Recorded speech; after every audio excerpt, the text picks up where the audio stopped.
SummerSlam is here, and it's its first time being a 2-night event. I'm not a huge fan of the 2-night event for SummerSlam.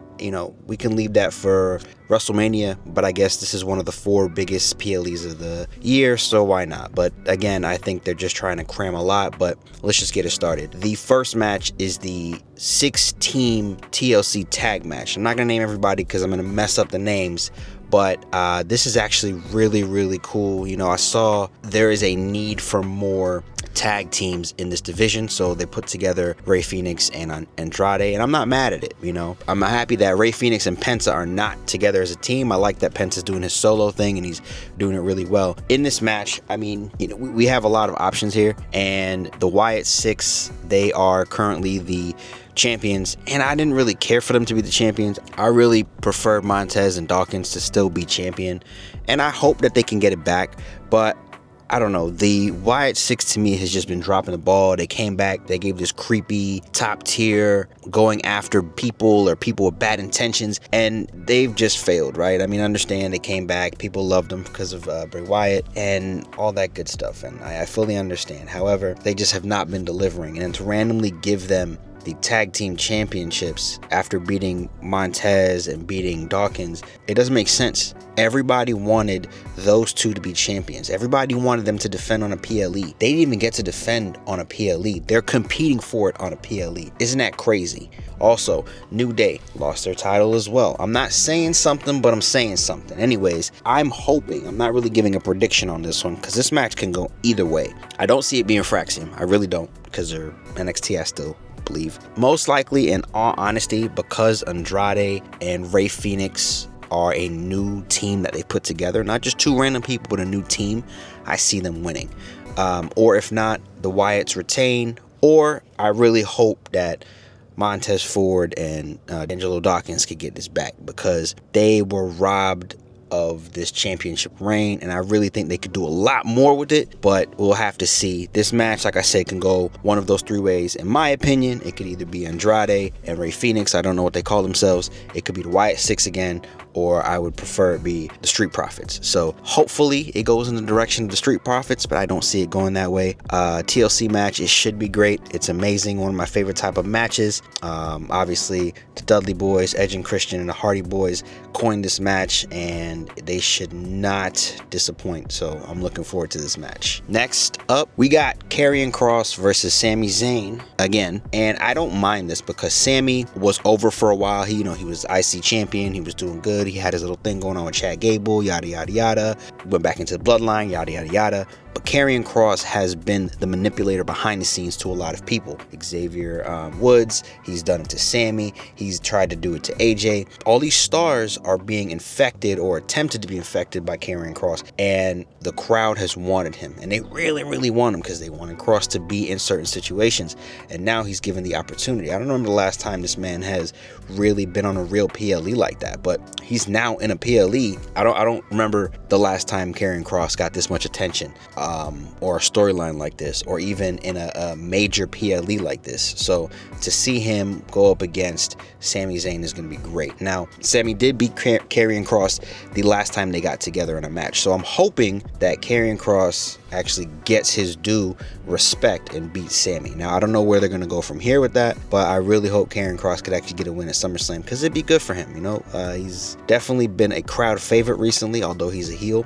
But he's been wanted by the crowd. They finally got him, and I hope that they do justice by giving him this win, because Sami won the last match, and hopefully Karrion can win this one. It doesn't have to be clean. It can be dirty. He's a heel. He can get the lead pipe and do what he does and all that good stuff. But I see Karrion Kross winning. Hopefully he gets it, because he deserves it. The next match a lot of people are looking forward to is Roman Reigns, Jey Uso versus Bronson Reed and Braun Breaker, the Bronze.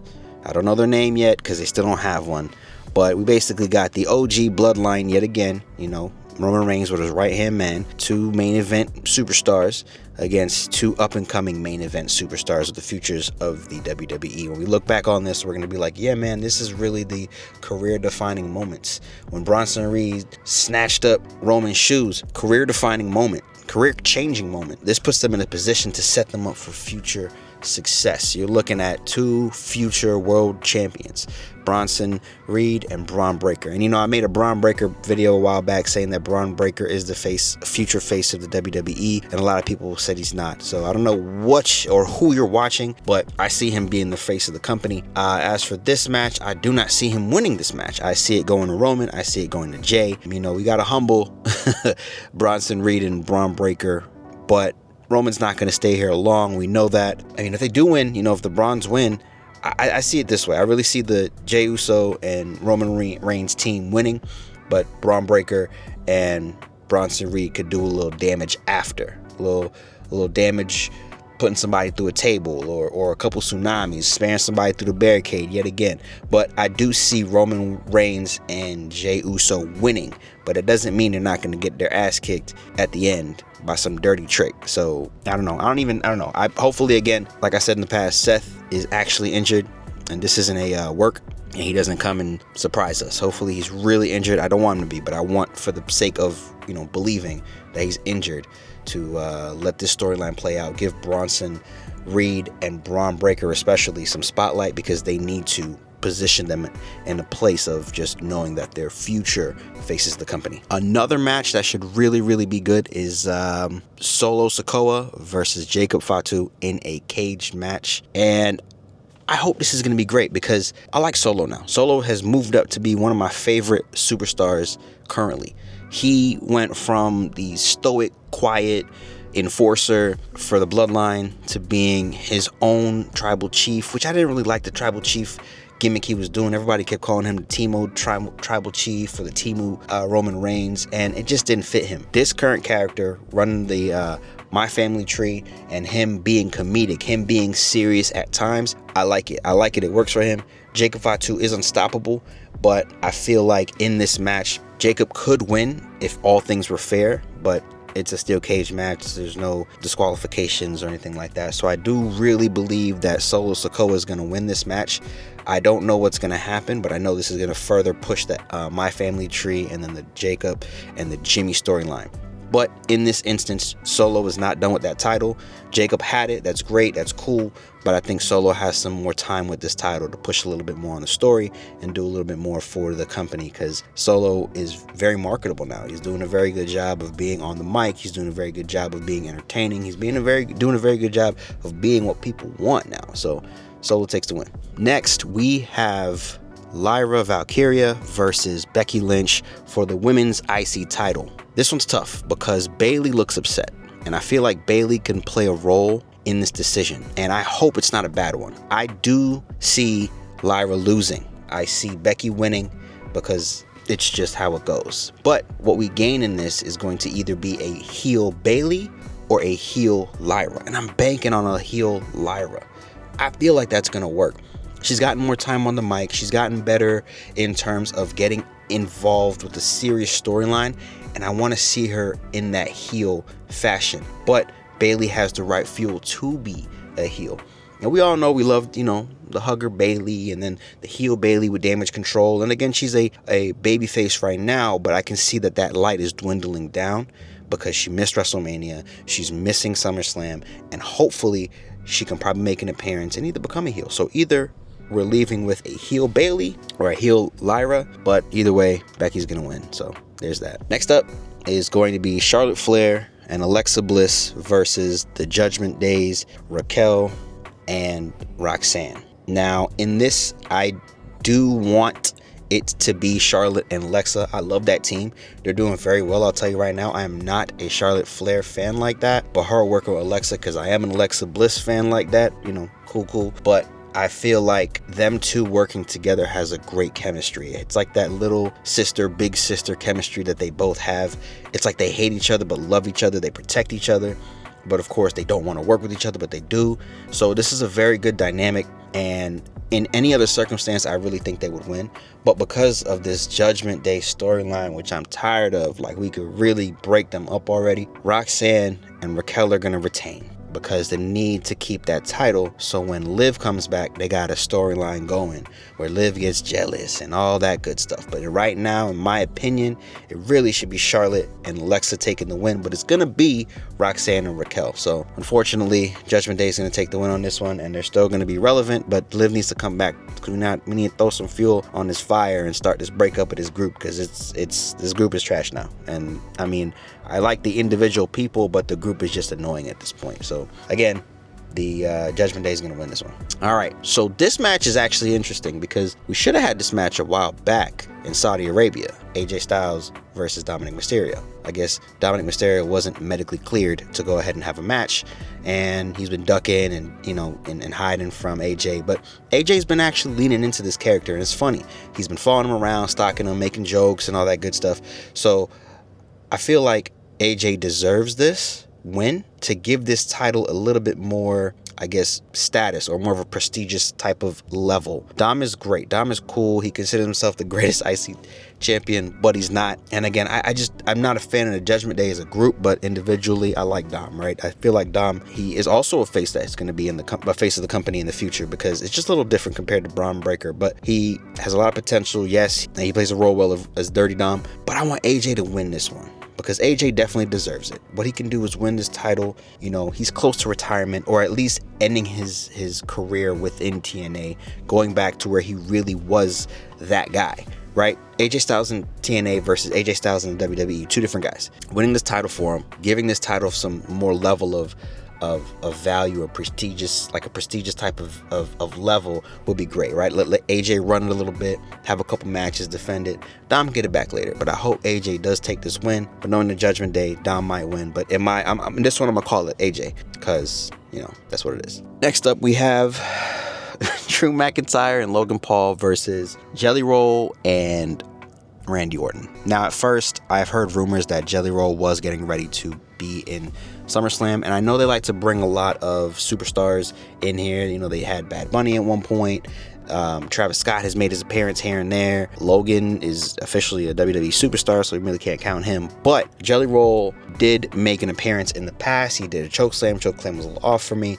He lost some weight. He got coached a little bit. He's been in the ring. I can see he's working a little bit more, because that chokeslam that he gave Logan through that table on that talk show did very well. I think the WWE they don't need this anymore. We have so much talent in the back that could definitely deserve the light of a big PLE like this, but yet we give it to a guy that's not even a wrestler. I get it.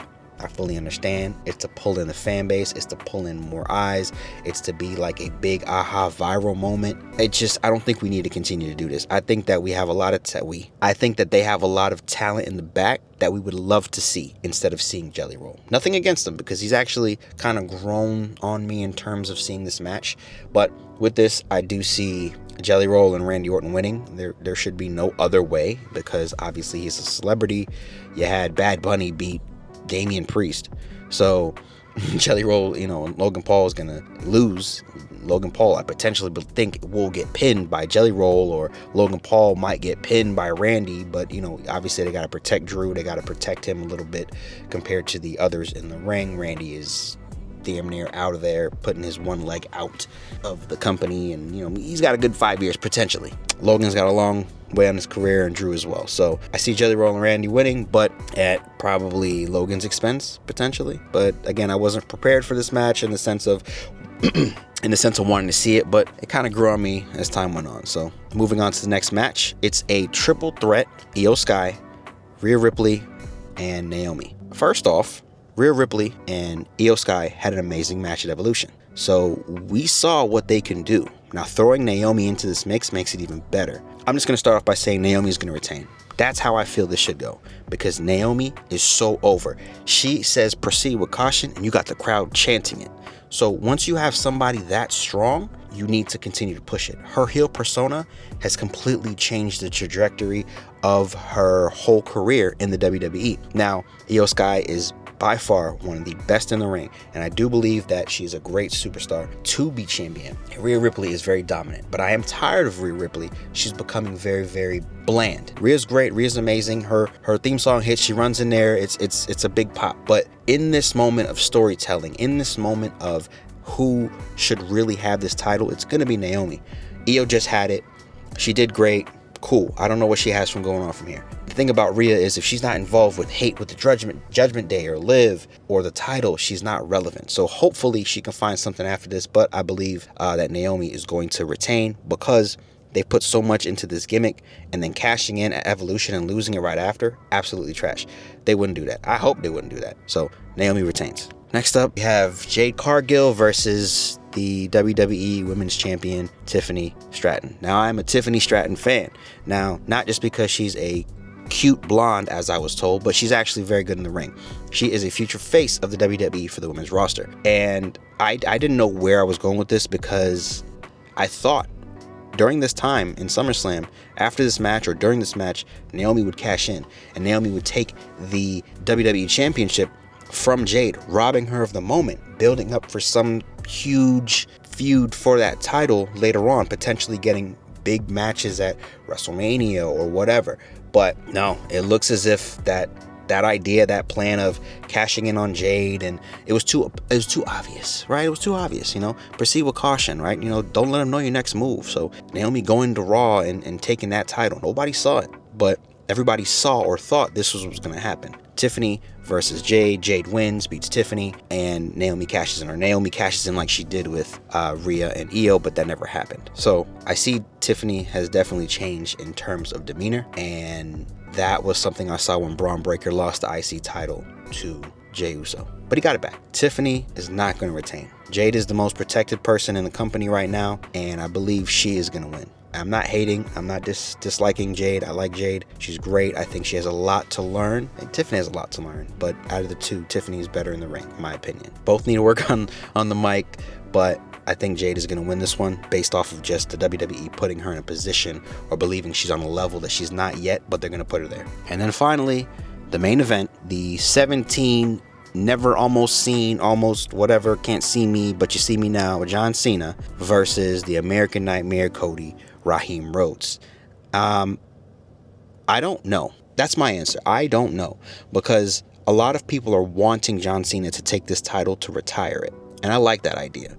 But I don't think that's going to happen. They want him to retire it. They want him to be the one to take it away. And then the WWE creates a new title. But what sucks, because that would not have any history. It would not have any level of prestige or anything like that. So I don't think Cena is actually going to retire with it. But it could happen. Cody is their good guy, their main good guy. Apart from Jey Uso, Cody is their main babyface. And we've been seeing Homelander-like activities from Cody, which everybody's starting to like. So I know the American Nightmare babyface merchandise sells a lot. So them turning him heel right now would be a financial issue for WWE. So I would like to see what really happens in this match. I don't have an answer, but I think Cena retains. And it's tough to say that because obviously rumors are going around that Cody is going to be gone for a while to film a movie and yada, yada, yada. So how in the world can he be a champion after that? But if Cody loses that, he loses his momentum of becoming the WWE champion once Cena leaves. So I don't know where this leaves us. Like I said, I think Cena retains, but it would make sense to have Cody win at SummerSlam, because Cena barely has a couple days left in terms of how many times we're going to see him. So if we're not going to see him that much, what happens? Maybe he loses to Cody, but Cody goes heel and Cody becomes Homelander. I don't know. Maybe WWE wants to take a risk and make him a heel. He's been doing heel-esque things. And then what? John Cena gets a change of heart? John Cena tries to be the good guy again that everybody loved? I don't know. Let's see what happens. But that was my predictions for SummerSlam. I am in my car, as you can tell, and I was just trying to take advantage of whatever. My daughter is kind of noisy sometimes, so I can't record at home, but I need to be opportunistic and record where I could for this, because trust me, these predictions are amazing. I'm really kind of good with these. I let everybody know what I feel. I don't have any writing background, but I've been watching WWE for about 2 decades now. I'm kind of old. But if you got this far, do me a favor, like, subscribe, share this with a friend, share this with somebody that's your enemy, share this with somebody that you love, you hate, but whoever you share it with, just let them know to leave a comment, like, and then have them share it as well. So subscribe, like, share, and hopefully I can get some more videos out for you guys. The next thing I'm looking into is making a video about the WWE Unreal documentary, if that's what it's called. I saw that it's really, really good, and a lot of people don't like behind the scenes, but a lot of people do. So Once I watch it, I'll let you know how I feel. All right. Thanks for watching.